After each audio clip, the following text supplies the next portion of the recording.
Colocar? Para quem não me conhece, meu nome é Valdir Claudino, vocês podem ver aí no programa. Meu nome vai aparecer 3 vezes, só que uma é falsa. A primeira é que agora eu vou fazer essa palestra com vocês, conversar com vocês sobre contrabaixo no classicismo, e a outra é um solo que eu vou fazer com a orquestra. A ordem é a seguinte do programa: vai ter o Beethoven primeiro e depois o Van Hal no segundo. Ou seja, eu sou bem mais importante que o Beethoven, então melhor vocês ficarem para ouvir, que vocês não vão se arrepender. Espero. A falsa é que eu acho que o meu nome está nos contrabaixos, então, olha lá. Porque eu não vou tocar não. Então, é só para deixar avisado aí. Bom, hoje é um dia muito especial porque é o dia que vai ter um concerto de contrabaixo com orquestra. Qual foi a última vez que vocês viram com orquestra um contrabaixo tocando? Ou quem nunca viu um contrabaixo tocando com orquestra? Quem nunca viu, pode levantar a mão. Isso. Muito bem, muito bem. Então, não, é bem raro isso que vocês vão ver hoje. Não pode alimentar, não joguem pipoca, não façam nada não. Mas é raro porque os concertos, eu vou falar isso sobre esses concertos de hoje, não são tão importantes como os concertos para oboé, para violino, para flauta, para piano, então nem se fala, né? Chacoalha um pé, cai 15. Mas o concerto, o contrabaixo, teve uma função muito interessante, começou a desenvolver no classicismo. Quais os compositores que vêm, conhecidos assim, que vêm do classicismo? Vocês conhecem de cabeça? Mozart, Beethoven, o trio Parada Dura, Mozart, Haydn e Beethoven. Quem vem primeiro? Isso. Vocês acreditam que ele já escreveu um concerto para contrabaixo? E conseguiram perder o concerto para contrabaixo. Acharam um fragmento, 2 compassos. Não, 2 compassos dá para fazer já a exposição. Com uma cadência acabava com o primeiro movimento feito. Haydn escreveu. Nas obras, professora, nós já começamos, tá, professor? Não tem problema.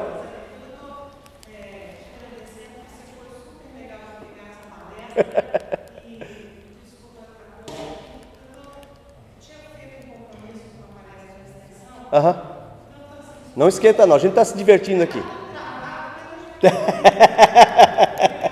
Obrigado você, Luciano.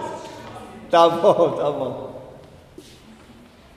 Tanto Haydn como Mozart como Beethoven já começaram a escrever em suas obras a parte do contrabaixo separada, ou quase separada algumas coisas, do violoncelo, ou tão difícil quanto do violoncelo. Naquela época nem era contrabaixo ainda, chamava violone. Então era uma coisa assim, que era legal para quem tocava, muito mais grave, mas não era tanta novidade. Tinha violoncelo, tinha viola da gamba, dava suporte, mas não era lá aquela coisa conhecida. Quem é que ia escrever para violone? Misericórdia, ninguém ia escrever, né? Mozart escreveu uma obra, para quem quiser ouvir, vai ser, eu acho que a primeira vez tocada aqui em Belo Horizonte, pelo Marcos, aluno lá da UENG, no domingo à noite e na segunda noite, antes da ópera Bastien, lá no Palácio das Artes, que a orquestra da UENG vai fazer e todos já estão convidados. Ele vai fazer, para contrabaixo, baixo, voz e piano. Muito legal. Isso aí era uma novidade, colocar um contrabaixo no classicismo, tocando já uma parte tão importante assim. Não é lá um solo como vocês vão ver aqui hoje, cheio de melodia. Tem mais acorde do que... tem mais acompanhamento do que melodia, né? Mas já era uma coisa nova no período. Como é que essas coisas vêm? Será que o compositor olhou para o naipe de contrabaixo e falou: começar a escrever para esses caras têm uma cara boa lá no naipe, vou escrever para eles. Geralmente acontece da seguinte forma: o compositor bate o olho no cidadão lá tocando bem, vê as possibilidades, vê a técnica que ele tinha de escrita até onde ele está. Pense, Mozart olhando para aquilo lá e viu com Dragonetti tocando horrores, um contrabaixo de 3 cordas, corcunda e assim ainda. E viu horrores e já começou a escrever, olhou, viu a possibilidade e começou a escrever. saiu essa aí. Beethoven fez a mesma coisa, porque todo mundo ali frequentava o mesmo bairro, o mesmo bar. Viu, olhou o Dragonette, e eu estou falando do Dragonette porque esse é a chave do classicismo para os contrabaixistas. Olhou para o Dragonette e falou: "Ixi, se esse cara toca isso aí, vamos escrever coisas para os contrabaixos." E lá apareceu na Nona Sinfonia de Beethoven, para quem já escutou ela, no último movimento tem o recitativo, que é famoso, só violoncelo e contrabaixo tocando. É uma linha linda. Eu acho que vocês devem conhecer um trecho, eu vou tentar lembrar, se o Dick e o Teco me ajudarem aqui. São 4 movimentos, 5 movimentos, um monte, a orquestra inteira, coro inteiro, de repente para tudo e fica contrabaixo e violoncelo.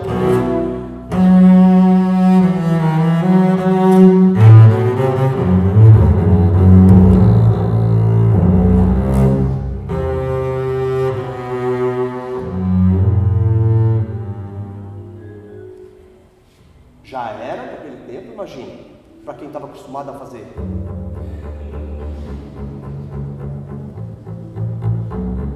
Opa, já apareceu um solo. Então esse, quando Beethoven escreveu essa parte aqui, já era assim: o contrabaixo é capaz de tocar qualquer coisa, professor Fausto Moreno, qualquer coisa que o violoncelo também fosse capaz de tocar. Já era o contrabaixo sendo colocado em evidência. E culmina um tema que todo mundo conhece.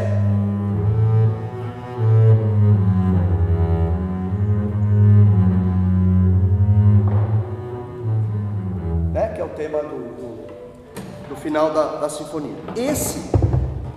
Esses trechos foram possíveis porque o compositor viu que tinha um cidadão que conseguia tocar além do que ele estava acostumado a fazer. Professor Fausto Moreno, nós estamos conversando sobre o baixo do classicismo. E um dos grandes culpados para que os compositores começassem a colocar isso foram os contrabaixistas da época, que começaram a desenvolver a técnica.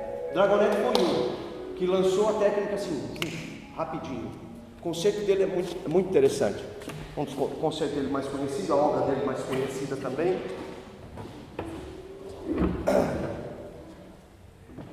Lembre então que o contrabaixo até então tinha Haydn, tinha alguns solos, algumas coisas, não ia muito agudo, não era requisitado muito nessa região aqui, ou muito menos nessa região, era muito mais aqui o tempo todo.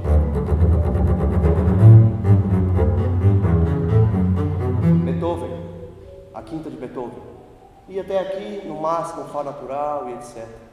E de repente aparece um concerto com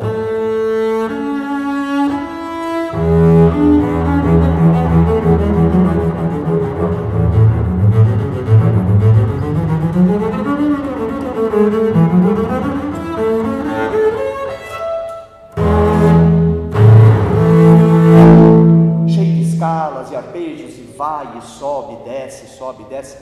Eu não sei qual que seria a velocidade que eles tocavam nessa época, mas era virtuosa. O que faziam nessa época? Os instrumentos eram diferentes, as cordas eram diferentes. Os compositores, olhando isso aí, com certeza se sentiram livres para começar a criar. E começar a criar coisa difícil. Quem já escutou a 40 de Mozart? Sinfonia 40 de Mozart. Quem não escutou, se um dia puder escutar, prestem atenção bem nos graves. O que ele faz com os graves.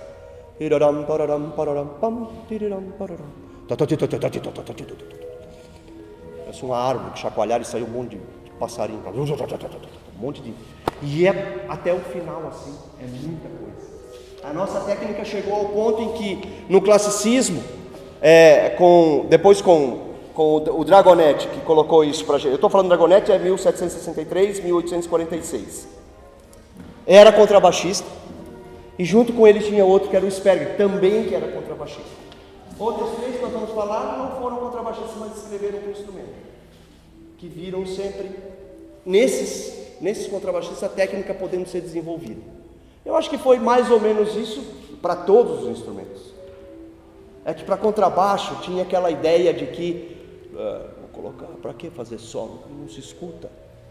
Fica aquela coisa, não é audível, não tinha articulação, se perdia muito na articulação, comparado com o que eles comparavam? com violino, comparavam com flauta, comparavam com, sei lá, qualquer outro instrumento, e logicamente o contrabaixo não ia ser tão visível assim. O Sperger escreveu, só para a gente ter uma noção do que é isso aqui. O Dittersdorf escreveu 2 concertos, desculpa, vou falar deles depois. O Dragonetti escreveu esse concerto, o Sperger, deixa eu só ver onde está o Sperger aqui. Que eu fiz.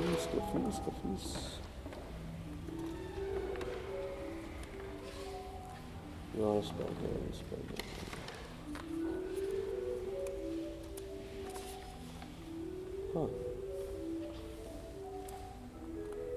O Sperger fez 2 concertos, Fausto? Do Sperger? Para contrabaixo? Para o violone. Mas o que mais tocado é o número... O que era esse número? O Ré maior, né? Os 2 mais tocados. Esses foram... nós vamos ter um aqui, o Van Hal, por exemplo, escreveu mais de 1.300 peças, esse do concerto que eu vou tocar hoje, escreveu esse concerto, não era contrabaixista, escreveu horrores, muitas coisas, mas para contrabaixo escreveu esse concerto aqui. A técnica, para quem já escutou um concerto do Dittersdorf, por exemplo, qualquer concerto clássico para contrabaixo, vocês vão ver muito no concerto de hoje tocado. O que eu toquei do Dragonetti, escalas e arpejos, o tempo todo, escalas e arpejos. Não era muito de melodia. A melodia talvez maior de um concerto clássico ainda, conhecendo agora o Van Hal, a gente pode dizer que é esse mesmo. Que pode se cantar um pouquinho mais, que pode fazer alguma coisa. Esse do Dragonetti, o tema mesmo...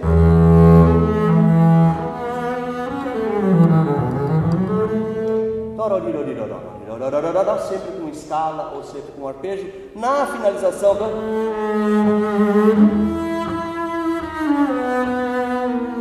repete a frase e volta de novo para coisas mais rápidas. Não tem frases muito longas, né? Não tem muito isso. Lembre-se que nessa época ainda a gente tinha o contrabaixo de 3 cordas. O contrabaixo de 4 cordas veio um pouquinho mais para frente. Depois do século XIX começou a aparecer o contrabaixo, depois os 5 cordas. Esse se estabeleceu como vamos dizer, o mais usual para todo mundo. Mas eram 3 cordas na época, com afinação diferente do que a gente faz hoje. Mesmo assim, tentando crescer com melodias maiores, com melodias mais longas, ainda assim, mais parte técnica eram vistas nos concertos clássicos do que melódicas. Vocês vão ver no Van Hal de hoje também, que a maior parte do tempo eu vou passar fazendo isso aqui. Aí ele muda. Maravilha. De novo. E aí ele dá uma pausa. Então sempre tem um... coisas que a gente já não vê mais depois do classicismo. Os concertos que vêm depois com Bottesini, os pré-românticos aí, a gente já começa a ver frases longas, como os violinistas, como os pianistas tocando. Porque a técnica já vai evoluindo bem mais, então os saltos já ficaram bem mais possíveis. O que para violino é uma andada desse jeito, para a gente os saltos já são mais importantes, já são mais técnicos. Você vê a técnica evoluindo dessa maneira. Muito bem, vou pular aqui falar do Dittersdorf. Vocês vão ouvir isso também. Dittersdorf não foi contrabaixista, escreveu esse concerto, escreveu 2 concertos, mas um ficou mais interessante, que todo mundo pede, às vezes pede para concurso de orquestra, que eu sempre brinco com os alunos, que para mim tinha que ser um concerto. Eu acho que ele escreveu para trompete e o copista, para sacanear, escreveu para contrabaixo para ele. Porque soa muito bem no trompete, eu acho, deveria soar. Que é...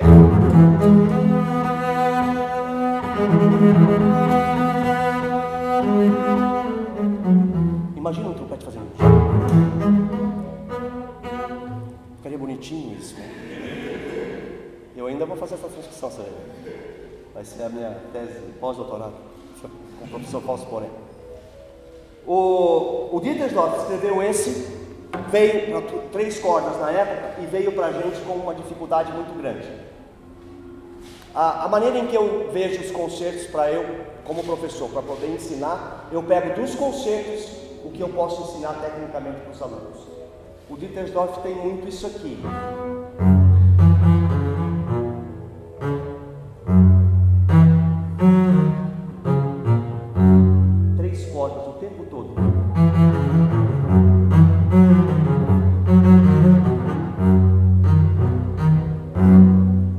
Cruzamento de cordas que a gente fala. Esse concerto serve muito para a gente falar para o aluno, vamos estudar cruzamento de cordas, e depois a gente aplica isso dentro do concerto do Dittersdorf. É musical ou não é? Bom, depende de quem toca e depende muito do que você acha musical ou não. Mas contribuiu demais com a técnica de arco. Esse concerto contribuiu para a técnica de arco, muito. Sobre a técnica de arco, ainda, só abrindo um parênteses, na época era esse, né, Borém? Era o alemão. O professor Fausto Porém toca um que não é o alemão, que é o francês, segundo o violoncelo. Para esse tipo de concerto, arco francês facilita muito mais a agilidade do cruzamento de cordas. Para esse, é muito mais estudo ainda, um pouquinho mais complicado. Então imagina as técnicas nessa época sendo descobertas ali. Violino no classicismo já tinha quantos anos, Léo? Violino no classicismo já tinha quantos anos já de violino? Já estava com a técnica, né? Bastante evoluída, né? Bastante evoluída. Mozart, Haydn, eles tinham um quarteto com o Dittersdorf, inclusive, e o Hofmeister, tocavam juntos. Então a técnica para esse instrumento já era, para a gente não, para o contrabaixista não. Tudo que se via, procurava copiar da melhor forma possível. Quando o arco não ajudava, a mão esquerda tinha que ajudar. Então nascia um ou outro, tanto é que num período grande como esse, o classicismo, você tem, de composição você tem, mais conhecidos, Mozart, Beethoven e Haydn, vocês falaram no início, não é? Nós temos como contrabaixistas 2, e só fizeram pouquíssimas coisas para o instrumento, compuseram outras coisas lá, mas 2 que apareceram. Foram 2 necessários para jogar isso para frente. Esses nomes, então, Hofmeister, Dittersdorf e Dragonet e o Van Hal, que é o concerto de hoje, ajudaram nesse crescimento, na direção da técnica do instrumento, do classicismo para frente. Não se tem muita coisa. Você vai assistir um concerto hoje, na verdade, não sei de vocês, é porque a gente é contrabaixista, senta, olha primeiro o naipe de contrabaixo, depois desvia a atenção para o resto. Quando você não tem essa percepção de alguma coisa te chamar a atenção, assiste uma orquestra boa tocando, o grave, esse grave mesmo, de orquestra, vai fazer tecnicamente, bem estudado, tudo bem preparado, faz o seu ouvido virar para o grave. Mesmo que você não conheça contrabaixo, sei lá, puxa essa sonoridade. Esse tipo de som mais europeu, desta época mesmo, era como as violas da gama, muito tocado perto do espelho, aonde a gente tinha um som bem mais arredondado, bem mais arrumado. Pegou-se muito isso na Europa. O som foi mudando muito depois. Então não tinha muita projeção, na verdade, como tem hoje, que a gente toca aqui e não aqui. Aos poucos a técnica da mão esquerda foi necessitando subir mais aqui para o capotaço, que a gente chama na região aguda, o arco automaticamente teve que descer. Eu não posso manter, para quem não é contrabaixista, não posso manter a minha mão aqui e o arco na mesma situação, porque senão não sai som. Eu tenho que descer. Então uma coisa leva a outra. Se o compositor já escreveu até o Ré 4, eu vou ter que achar um jeito de fazer com que o som projete também. Dragonetti fez isso, Dittersdorf fez isso, e o Van Hal agora fez isso. Esses concertos clássicos têm uma variação muito grande, desde a escrita do concerto mesmo até as cadências. Vou falar dele agora, do concerto de Van Hal, que são 3 movimentos e originalmente 3 cadências. E ninguém merece 3 cadências, ninguém merece. É muita coisa. E não são 3 cadências bonitas, não são. O que ele faz, como todo esse período clássico fazia, é o que era? A cadência significava o quê?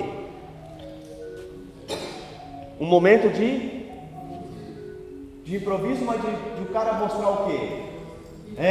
Isso. O cara já escreveu um movimento virtuosístico. Vai mostrar o quê na cadência? Ele toca com a língua, com a sobrancelha? Não, já é difícil o movimento. Vamos se ouvir então o cara sozinho. Vocês vão ouvir aqui. Eu não vou fazer as 3 cadências não. A minha medicação não permite. Eu vou fazer só 2. A última eu limei. Todas as cadências que ele fez aqui são partes do concerto escrito, como é normal, mas muito pobre na escrita. Muito pobre. Você vai tocar, você vai achar que parece outro movimento. Mas nem musical nem musical é. Aí vem outros e escrevem outras cadências, um pouquinho mais difícil, como esse aqui, o Heinz Karl Grub. É o Grub, né? Escreveu isso aqui também para o Dittersdorf, escreveu para esse concerto. Para quem conhece os 2 concertos, vê que parece que ele só mudou a tonalidade, a cadência é quase que a mesma coisa. Você vai ouvir no segundo movimento os mesmos motivos lá para a cadência do Van Hal que se ouvia lá. Uma coisa interessante, esse concerto eu nunca tinha estudado, nunca tinha tocado, e assumi o compromisso de fazer isso para mim mesmo, para conhecer esse instrumento e para ensinar para os alunos. Como ele foi escrito nessa oitava, ele tem, aliás, 2 afinações. Você pode tocar ele, tem uma escrita original em Mi bemol, onde a orquestra toca em Mi bemol e o contrabaixo sobe só meio tom a afinação, e toca, e outra que é em Ré, da que eu vou fazer aqui agora. Na escrita que tem ali, numa das edições, a maior parte do tempo o concerto é tocado nessa região aqui, ou seja, a região grave do instrumento até a média, início aqui da aguda. Com o passar do tempo, algumas transcrições colocaram clave de Sol, que vai muito mais para cá, muito mais para o agudo. Mesmo assim, no passar do tempo, muitas outras transcrições ou maneiras de se tocar fizeram o seguinte: um trecho que está no grave foi para o agudo, um trecho que estava no agudo vai soar bem no grave, e assim por diante. Essa é a maneira que eu faço. Por exemplo, eu tenho essa partitura aqui, eu faço 2 ou 3 mudanças em cada movimento de textura.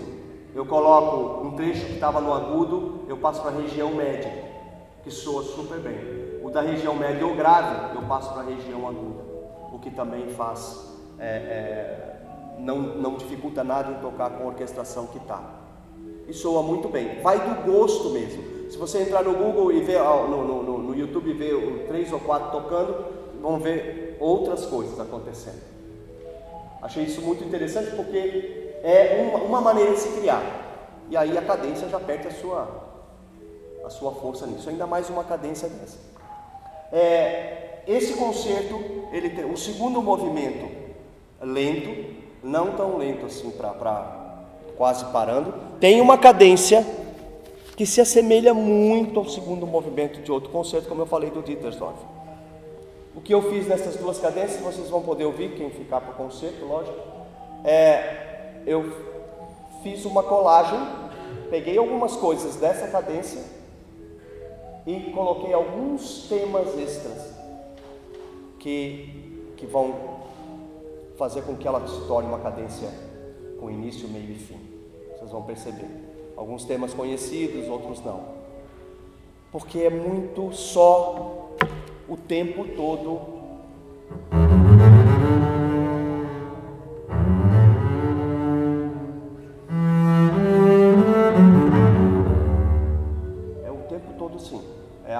temos as escalas, os arpejos, e a gente entende isso, normal, para quem gosta isso é maravilhoso, fazer escala e arpejo o tempo todo numa cadência. Já que é para a gente mostrar alguma coisa de criatividade, então pode ser que você possa pegar uma cadência e modificar. Eu acho que não tem mal nenhum, né, professor Paulo? De transformar a cadência mesmo. Tanto é que isso aqui, provavelmente já deve ter outras cadências, concertos que nunca tinham cadências para contrabaixo, foram feitas cadências, porque se era assim, preciso, o compositor achou que não, mas a gente acha que sim, então vamos escrever uma cadência para aqui. O Kossevitz, que é um desses mesmo, que escreveram para esses concertos. O último movimento, o terceiro movimento, ele é A2, um pouquinho mais staccato e leve, com uma cadência também enorme, que simplesmente pega tudo que se fez no movimento, ou seja, você toca duas vezes a mesma coisa. Você já quer se ver livre da primeira vez, você já quer ir embora, mas você tem que tocar duas vezes a mesma coisa, que era exatamente a mesma coisa, o mesmo ritmo e tudo. Ele só enxugou, lógico, né? E não teve mais o que fazer aqui. A articulação vai mudar um pouco. Por exemplo, o primeiro movimento tem esse tipo de articulação.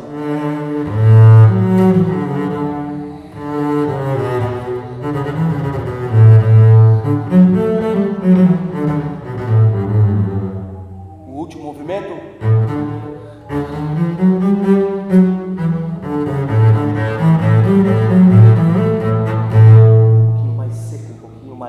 Curto, né? Um pouquinho mais ligeiro, como falo. O andamento, isso vocês vão ver de diferentes formas, como vocês podem perceber nos instrumentos que vocês tocam também, várias peças. Foi escolhido por mim esses andamentos assim, por causa da orquestra, do acompanhamento dela, da orquestra, para eu me sentir bem tranquilo com esse tocar, e da articulação. Já vi esse último movimento sendo tocado. Movimento que dura 3 minutos, acaba em 45 segundos. Então, e mostrar dedo, na verdade. Então, assim, não tem nada contra isso não, pode tocar. Não tem problema, se conseguir tocar, pode tocar de boa. Não acho musical, não acho que tenha valor nenhum, mas pode tocar rápido também. Para esse concerto, então, a última cadência foi extremamente desnecessária. A gente tem essa liberdade. De concertos clássicos, a dificuldade que eu vejo para o instrumento é ele desse tamanho. Quando você vê violinista, dá até raiva, violinista falando sobre concertos clássicos, sonatas, tudo leve. Não dá para fazer leve aqui, criatura. A gente até tenta fazer leve. A gente tenta, mas se eu for fazer bem leve, ó, vai morrer o meu som aqui, então eu tenho que dar um pouquinho mais de carne. Eu tenho que tocar um pouquinho mais. Então assim, quer tocar a música do classicismo contrabaixista? Muito bem. Saiba que a articulação você vai ter que lidar com ela conforme o seu instrumento pede, o seu arco pede. Vai ter gente reclamando. Está muito pesado, está muito isso, está muito aquilo. Você faz assim, dá um sorriso, não seja mal educado e está ótimo, tá beleza, tá bom. Então as articulações nossas, para a gente, para o contrabaixo, não é uma coisa muito fácil nesse sentido, nesse período. O romântico, que vai seguindo depois do classicismo, é tranquilaço para nós, é muito bom. Porque aí você quer fazer com que esse instrumento soe o máximo possível e tira som o máximo possível até o seu braço arrebentar, porque precisa mostrar que tem som. E os concertos românticos para contrabaixo são assim. Não tem nenhum concerto romântico que começa com menos de 3 Fs, eu acho. O cara já começa com os 2 pés em cima do arco, em cima dele. Isso é a técnica, isso é a gente que desenvolve. O que vai sobrar para nós daqui para frente, com os alunos tocando, com a gente já quase indo já para o outro lado, né, professor Fausto? Quase para o outro lado, que eu falo sem o baixo. Não é para o outro lado, não é para o lado de cima, não, calma, pro lado mais tranquilo. Que a técnica tem que ser desenvolvida de uma certa maneira. Não existe muito mais criatividade, pelo que eu estou vendo, nas composições, no sentido de que só o ágil é que serve. Só a agilidade é que vai servir para alguma coisa. Se eu não for ágil no instrumento, se eu não fizer 15 arcos para cima, eu não sou um ótimo contrabaixista. Se eu não fizer 25 para baixo, então eu sou horrível, sou pior ainda. Mas pelas composições, a gente vê que também coisas novas, sonoridades novas, essas devem ser procuradas. Diferente do classicismo, que se procurava no classicismo era o quê? A técnica. Eu quero tocar igual um violinista. O Dragonetti queria tocar igual um violinista. O Bottesini era chamado do quê? Qual que era o apelido do Bottesini? Paganini do contrabaixo. Porque o cara tinha um contrabaixo de 3 cordas, tocava feito um animal, dizem, eu nunca vi, mas tocava muito, né Moreno? Era o Paganini. Imagina como é que era o Paganini na época. Alguém viu o Paganini tocando? Eu não. Você já viu? É. Eu nunca vi o Paganini tocando. Então assim, devia ser um monstro. Agora você virar para o contrabaixo e falar, o cara é o Paganini do contrabaixo, imagina. Então era um período que se procurava muito o quê? Muita técnica, vamos desenvolver técnica. A gente chegou no momento em que se passa em uma prova de orquestra, os contrabaixistas, conforme a técnica mesmo, infelizmente. Quando eu falo técnica, assim, se toca esse arco, ou se toca aquele outro arco. Tem orquestra que não aceita esse arco. Você pode tocar horrores, você não entra. Tem orquestra que não aceita o arco que o professor Fausto Moreno toca, que é o francês. Pode tocar horrores, você não entra. Então já saiu da criatividade, já virou não sei como é que a gente dá o nome disso, não sei. Vamos achar que é a mesma sonoridade. É como se tocar com o mesmo arco dessa sonoridade para todo mundo igual, não é? Cada um tem um arco alemão e toca com som diferente. Eu não vou prolongar mais porque eu tenho que aquecer também, porque eu vou tocar daqui a pouco. Eu espero que vocês gostem do Van Hal. É um concerto muito bonito. Gostei de estudar ele. Eu sei que eu vou estudar isso por muito, muito mais tempo. Uma orquestração divertida também para a orquestra, bem tranquila. E eu espero que vocês gostem no contrabaixo, ouvindo dessa vez o contrabaixo com a orquestra, vendo a diferença de dinâmica ou, sei lá, articulação. E chegar para os amigos e falar, nossa, o contrabaixo toca igual o violoncelo. Pode até fazer essa piadinha, a gente não liga não tem problema. Alguma pergunta, alguma coisa? Então eu espero vocês aqui para o concerto, que no programa está errado, não vai começar com o Van Hal não, tá? Vai começar com o Beethoven, depois aquela zoeira toda, vem um contrabaixo tocando.